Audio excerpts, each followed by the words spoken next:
नमस्कार, स्वागत है आपका विंध्य भारत में। मैं आपके साथ साक्षी गुप्ता। आइए बढ़ते। हाशिए पर पड़े नरसिम्हा राव को 1991 में प्रधानमंत्री की कुर्सी अप्रत्याशित तरीके से मिली थी। उस दौर में वे दिल्ली छोड़ वापस हैदराबाद जाने की तैयारी में थे। 1996 में सत्ता गंवाने और फिर कांग्रेस अध्यक्ष पद से इस्तीफे के बाद उन्हीं राव को 25 सितंबर 1996 को रखी अपनी टी पार्टी इसलिए रद्द करनी पड़ी थी क्योंकि कोई कांग्रेसी साथी उसमें आने के लिए तैयार नहीं था। प्रधानमंत्री रहते राव ने सोनिया गांधी की नाराजगी मोल ले ली थी।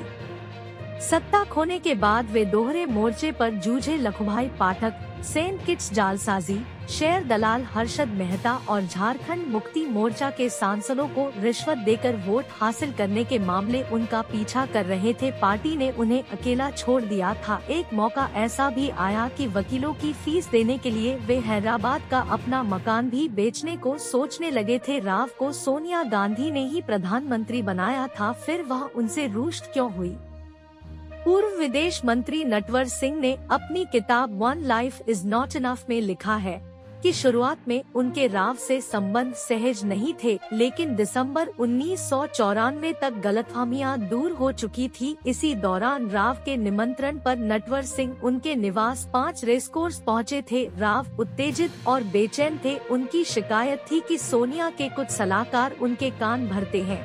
राव का कहना था कि उन्होंने सोनिया को संतुष्ट रखने की हर मुमकिन कोशिश की है, उनकी हर इच्छा जरूरत को तुरंत पूरा किया है, फिर भी उनका रवैया विद्वेषपूर्ण है। इसका मेरी सेहत पर बुरा असर पड़ रहा है। यदि वे चाहती हैं कि मैं इस्तीफा दे दूं तो सिर्फ उनके कहने भर की देर है। नटवर सिंह के मुताबिक राव ने अपनी व्यथा व्यक्त करते हुए कहा था कि अपने रास्ते से हटकर भी उन्होंने सोनिया को खुश रखने की कोशिश की। वो जो चाहती है वो हम करते हैं।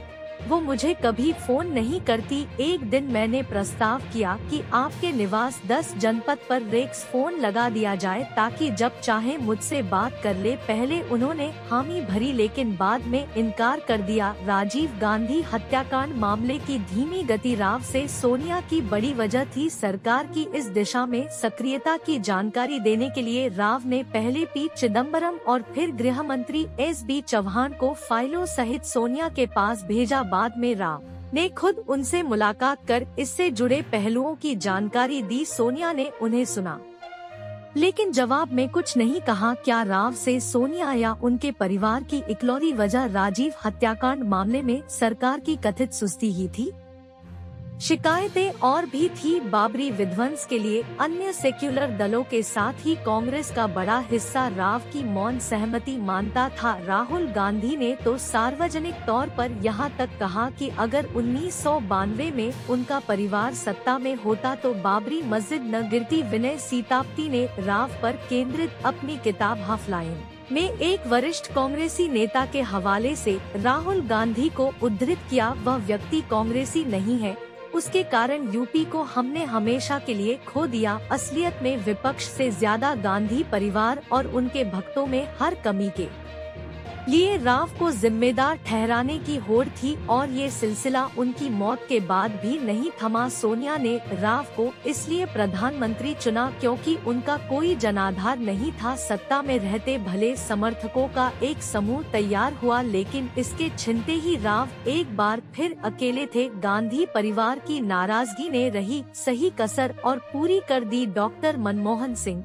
प्रणब मुखर्जी और MS बिट्टा जैसे ही कुछ कांग्रेसी उनकी सुध लेते रहे। सांसद सच्चिदानंद स्वामी ने मुकदमों की पैरवी में उनके साथ जाने का साहस दिखाया। पार्टी ने उन्हें हाशिए पर डाल दिया। राजनीति में अप्रासंगिक हो गए। राव ने अपना खाली समय अपनी अधूरी किताब दी आधा हाफ पूरी करने, मुकदमों की तैयारी के लिए कानूनी किताबों एवं अन्य तमाम अध्ययन में बिताया। नवंबर 2004 में बीमार राव एम्स में भर्ती हुए। महीने के आखिरी दौर तक बीमारियों से जूझते राव का धैर्य जवाब दे गया था। उन्होंने कुछ न खाने का फैसला किया।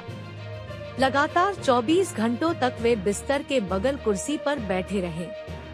परिवार के सदस्यों से कहा कि ऐसी जिंदगी से क्या फायदा, क्यों इसे लंबा खींचना चाहते हो? विनय सीतापति के अनुसार बाहर यह खबर फैलने पर शिवराज पाटिल का फोन आया। रात 10:30 बजे पाटिल, सोनिया गांधी और अहमद पटेल उनके पास अस्पताल पहुंचे। पटेल ने उनकी ओर पानी का गिलास बढ़ाया। गुस्से में भरे राव ने कहा कि पहले आप लोगों ने मुझ पर मस्जिद तोड़ने का आरोप लगाया और अब आप मुझे पानी दे रहे हैं। राव शिकायत करते रहे कि कांग्रेस उनके साथ कैसे पेश आई। मुझ पर उस काम का इल्जाम लगाया गया जो मैंने नहीं किया। लगभग 4 घंटे लंबी इस मुलाकात में सोनिया लगातार चुप रही। 10 दिसंबर 2004 को ही सोनिया के एक सहायक परिवार से यह पूछने एम्स पहुंच गए कि उनका दाह संस्कार कहां किया जाना चाहिए। 23 दिसंबर 2004 को राव ने अंतिम सांस ली। गृह मंत्री शिवराज पाटिल ने राव के छोटे बेटे प्रभाकर राव को हैदराबाद में अंतिम संस्कार की सलाह दी। प्रभाकर ने गुजरे 30 साल से अधिक वक्त के अपने पिता के दिल्ली से जुड़ाव का जिक्र किया। झल्लाते हुए पाटिल ने कहा, कोई नहीं आएगा। गुलाम नबी आजाद भी यही सुझाव लेकर आए। शाम को प्रधानमंत्री मनमोहन सिंह के साथ सोनिया गांधी और प्रणब मुखर्जी अंतिम दर्शन को पहुंचे। मनमोहन सिंह ने प्रभाकर राव से अंतिम संस्कार के स्थल के बारे में पूछा। प्रभाकर ने पिता की कर्मभूमि दिल्ली बताते हुए परिवार की इच्छा दोहरा दी। मनमोहन सिंह ने सिर हिला दिया। वहां मौजूद राव परिवार के नजदीकी पत्रकार संजय बारू से अहमद पटेल ने कहा, शव को हैदराबाद ले जाना चाहिए, क्या आप उन्हें राजी कर सकते हैं? तब तक आंध्र प्रदेश के मुख्यमंत्री वाई.एस. चंद्रशेखर रेड्डी वहां पहुंच चुके थे। उन्होंने परिवार को शव हैदराबाद ले जाने में सबसे बड़ी भूमिका निभाई। रेड्डी ने भरोसा दिया, हम वहां उनका भव्य स्मारक बनाएंगे। राव का शव हैदराबाद ले जाए जाने के पहले कांग्रेस के मुख्यालय 24 अकबर रोड पहुंचा। पार्टी अध्यक्ष रहे नेताओं के शव को मुख्यालय के भीतर कांग्रेस जनों की श्रद्धांजलि के लिए ले जाने की परंपरा रही है, लेकिन परिवार के आग्रह और 30 मिनट के असहज इंतजार के बाद भी गेट नहीं खुला। हैदराबाद में हुसैन सागर झील के किनारे 4 एकड़ क्षेत्र में अंतिम संस्कार की तैयारी की गई। हैदराबाद में हवाई अड्डे पर राज्यपाल, मुख्यमंत्री और पूरा मंत्रिमंडल मौजूद था। अंतिम संस्कार में प्रधानमंत्री मनमोहन सिंह और कई मंत्रियों के साथ ही विपक्ष के तमाम दिग्गज शामिल हुए। इस मौके पर सोनिया गांधी की अनुपस्थिति ने लोगों का ध्यान खींचा। उस रात टीवी चैनलों ने राव के अधजले शव के दृश्य दिखाए, जिनमें उनका सिर दिख रहा था और आवारा कुत्ते चिता पर झपट रहे थे। इस मुद्दे पर विनय सीतापति ने